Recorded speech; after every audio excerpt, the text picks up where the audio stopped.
ஏய் என்னடா போற இவர பரபரப்பா? அப்துல் மாலிக் இருக்கானே. ஆமா. பிரியாணி தராம ஏமாத்திட்டானே.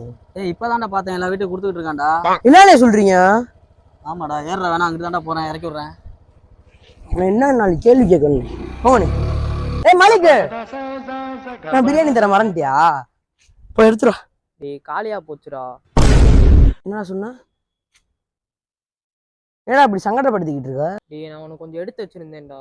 நீ ஏன்டா இவ்வளவு லேட்டா வந்த? லேட்டா வந்தாலும் நீ வீட்டுக்கு வந்து கொடுக்கணும்டா. தீபாவளி பொங்கல் எல்லா பண்டிகைக்கும் பலகாரம் சுட்டு நான் உங்க வீட்டு வாசல வந்து கொடுப்பேன் தெரியுமா? என்னடா அப்படி சங்கடப்படுத்திக்கிட்டு இருக்க? இந்த பிரியாணி யாருக்கு? என் ஃப்ரெண்டோட ஃப்ரெண்டுக்குடா. ஃப்ரெண்டோட ஃப்ரெண்டுக்கு கொடுக்க தெரியுதுல, எனக்கு வந்து கொடுக்க தெரியுதா? கொஞ்சமா இருக்கா? மா என்னடா தீந்த பிரியாணி என்ன பண்ணீங்க? இந்த மாட்டுக்கு போட போறேன்டா. மாட்டுக்கா? மாட்டுக்குலாம் வைக்காதீங்க. போய் வாங்கிக்கூடும்.